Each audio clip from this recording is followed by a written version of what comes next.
Camden, heading into this Washington State game, I feel like that 19 game winning kick's probably gonna, come up, and just wanted to ask about what it's like to reflect on that, especially with how much you've grown this year with your body of work. For sure, yeah, they definitely don't like me up there. But I don't like to, think about the past too much. Like I don't want to think, oh, I made this kick that week, and obviously I want to kick a game winner every week, but just another game, just same way I've been approaching every game. Just have fun, go out there and do my thing, just relax. I think it'll be good weather, good game. I think it'll be fun, but I can't think, I don't want to look back and be like, think a certain way about a game because of a way I played it in the past, you know what I mean? So. Just out of curiosity, because so much was made about what Thomas said to you before that kick, does he talk to you this week? Graham.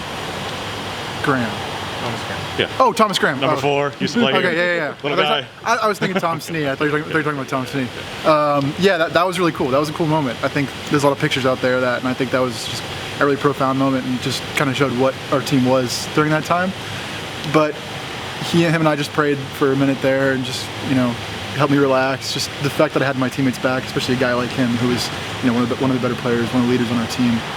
It was just cool to see him, be there for me in that moment, and I think that was really helped me, calm down. But like I say, has he talked to you in the last couple of weeks or this season? Well, I haven't spoke to him in a while now, but yeah. What's it like kicking 20-mile winds and rain going sideways? Because that field goal, it was pretty definitively good. Yeah, it's kind of fun. It gives you something to change your aiming point a little bit. We had a little bit of a crosswind, so I had to kind of play it a little right. But it's something pregame. We actually warmed up on that side, so I had plenty of opportunities to see how it was working. And me and Tom were talking about it, and seeing how the ball reacted every time I kicked it. And I went out there. I was like, all right, I'm aiming this at the right upright. And Tom's like, all right, sounds good. And it just was that right was that why they came over to that side too? Because ordinarily, I would think isn't that kind of like a pregame no-no to cross paths with each other? But pregame, both sides were. I did notice that too. What I normally do is we kind of warm up twice. So we'll have our pregame warm up where we go out with no pads or anything. So I'll go on that opposing sideline. And pregame wasn't really that bad. The weather wasn't really it wasn't whipping like it was when the game started. So I think their kickers probably wanted to come, see what it's like over there because they had the wind at their back. But it's a big no-no when the clock starts ticking down. The refs kind of kicked them out. So I was cool with that. We knew our space, The coach said it was a tough decision not to have you come out at the very end of the game and kick that. I think it was at 49 yards. Yeah. Are you asking him to go out there, and is there a process you have in terms of talking to your coaches and telling them that you're comfortable making it, or is there any of that conversations before that? Sometimes, yeah, for sure. Especially, we actually had to talk to mostly Coach Bobby about, after that safety where the wind blowing so hard in our face, if you're going to punt it, if we're going to kick it. There's a lot of things that come down to that. But as far as field goals, they know. They see me kick every day. They know what I'm capable of. And I want to kick it all the time. I wanted to kick that, but, it's obviously maybe not the best decision when it's fourth quarter and the wind is whipping right in your face. A 50-yarder maybe isn't the best call when we could pin them on the 10-yard line. So I'd love to kick every opportunity we have, but it's sometimes it's not realistic, and the conversation isn't always there. But that's okay because Coach Chris Ball knows what I'm capable of. He knows what to call. How tough was kicking off there though, and especially in that first quarter when you're facing so much? How challenging was that? You try to change your trajectory on the kicks at all, or were there alterations made? Or try to. You don't want to change too much because you start driving it. You hit too high on the ball. It's going to be a little bit more unpredictable. But yeah, you got to drive it. And some of them I wasn't, and they were just getting caught up in there. I kicked the ball. It looked like it was coming back towards me. I was like, oh man. But yeah, it's out of your control. You got to do what you can. You got to try to play the best ball you can. Like a golfer who kind of hits the ball under the wind, kind of hits lower balls. Same kind of idea. Same thing I did in the field goal. Try to keep it a little bit lower, but obviously there's a line right there, so you can't go too low. But yeah, that was something I was definitely thinking about. Is there any way you can prepare in the off season for those types of conditions? Maybe not that extreme, but I can't even think of a way to get yourself ready without just being in that condition and doing it.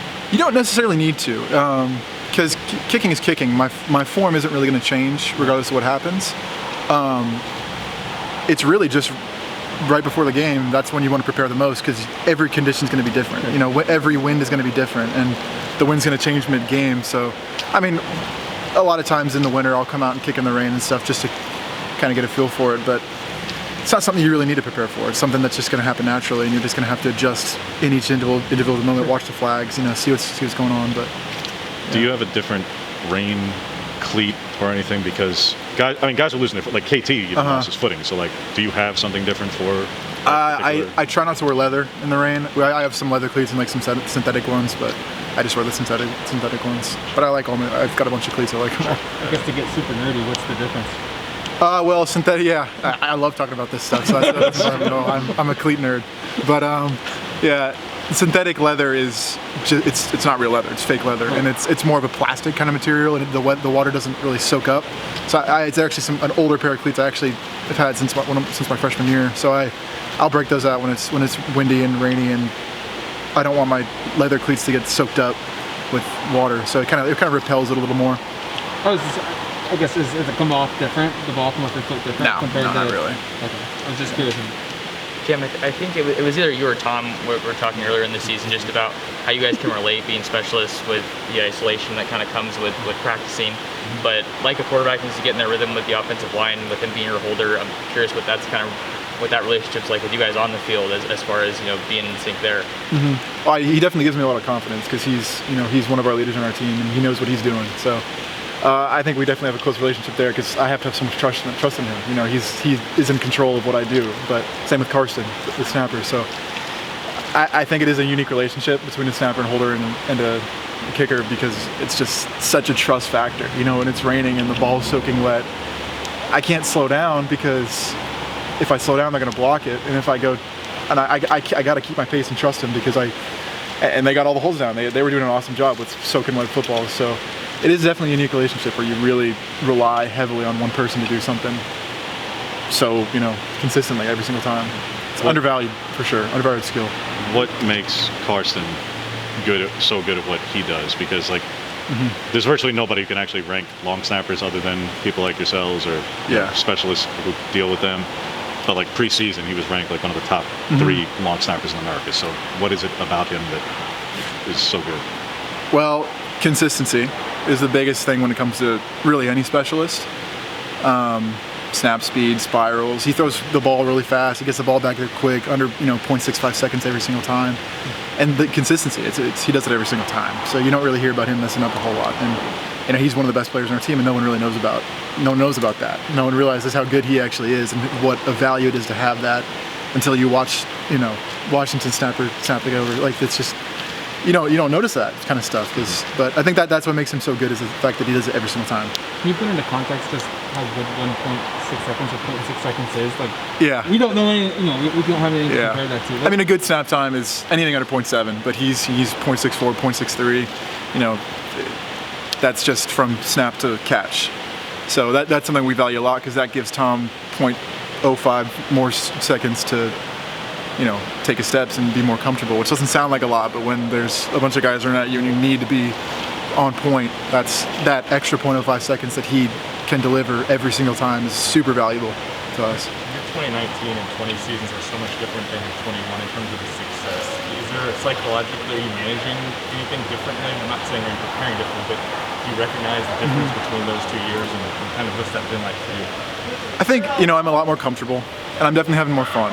I was you're too hard on yourself sometimes. You just put too much pressure on yourself. And I was just afraid of messing up. And I was looking around. I was like, I was scared I was going to mess up. And whenever you mess up, or you're scared of messing up, that's what you're going to do. So I think I just kind of learned to accept whatever's going to happen is going to happen, and just trust myself, trust my abilities, and just really have fun. That's what it comes down to: is have fun. If you're having fun, you're not playing football for the right reasons.